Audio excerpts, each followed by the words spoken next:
আসসালামু আলাইকুম প্রিয় দর্শক, আজকে আমরা জানবো বিড়াল পালন সম্পর্কে ইসলাম কি বলে। ইসলামের দৃষ্টিতে বিড়াল পালনের কোনো অসুবিধা নেই, তবে বিড়ালকে পর্যাপ্ত খাদ্য দিতে হবে এবং বিড়ালের প্রতি যথাযথ দয়া দেখাতে হবে। বিড়ালকে কোনো ধরনের কষ্ট দেওয়া যাবে না, তবে সব সময় সতর্ক থাকতে হবে। বিড়ালের উপর কোনো ধরনের অবিচার হলে গুনাহগার হতে হবে, কেননা হাদিস শরীফে বর্ণিত হয়েছে এক মহিলাকে একটি বিড়ালের জন্য আযাব দেওয়া হয়েছে, কারণ বিড়ালটিকে আটকে রাখায় সেটি মারা গিয়েছিল, ফলে সে জাহান্নামে গেছে। বিড়ালটিকে সে আটকে রেখে সে খাবার পানিও দেয়নি, আবার ছেড়েও দেয়নি, যাতে করে জমিনের পোকামাকড় খেয়ে বাঁচতে পারে। হাদিস মুসলিম 5745। হযরত কাবসা বিনতে কাব ইবনে মালিক রাদিয়াল্লাহু বলেন, আবু কাতাদা রাদিয়াল্লাহু আমার কাছে আগমন করলেন।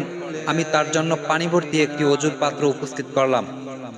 এ সময় একটা বিড়াল তা থেকে পানি পান করলো। তিনি ওই বিড়ালটির জন্য পাত্রটি কাত করে দিলেন, যাতে সে নির্বিঘ্নে পান করতে পারে। কাবসা রাদিয়াল্লাহু বলেন, তখন আবু কাতাদা রাদিয়াল্লাহু দেখলেন আমি তার দিকে অবাক হয়ে তাকিয়ে আছি। তিনি বললেন, হে ভাতিজি, তুমি কি আশ্চর্য বোধ করছো? আমি বললাম, হ্যাঁ। তিনি বললেন, রাসূলুল্লাহ সাল্লাল্লাহু আলাইহি ওয়াসাল্লাম বলে, এই বিড়াল অপবিত্র নয়। হাদিস নাসাই।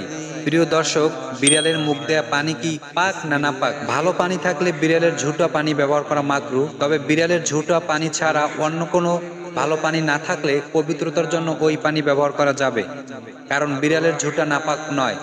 প্রিয় দর্শক, মানুষের ক্ষতি করলে বিড়াল কি মারা যায়? এ ব্যাপারে ইসলাম কি বলে চলুন শুনে আসি। ক্ষতিকারক বিড়ালকে মেরে ফেলা জায়েজ আছে। প্রিয় দর্শক, কালো বিড়াল নিয়ে কিছু কুসংস্কার প্রচলন রয়েছে, যেগুলো বলা হয় কালো বিড়াল হলো শয়তানের অবতার। কেউ কেউ কালো বিড়াল বাড়িতে দেখলে তাকে মঙ্গল অমঙ্গলের প্রতীক মনে করেন, এমন ধারণা করা শিরক। এ বিষয়ে কোনো হাদিস নেই, তবে সব মঙ্গল অমঙ্গল আল্লাহর পক্ষ থেকেই আসে।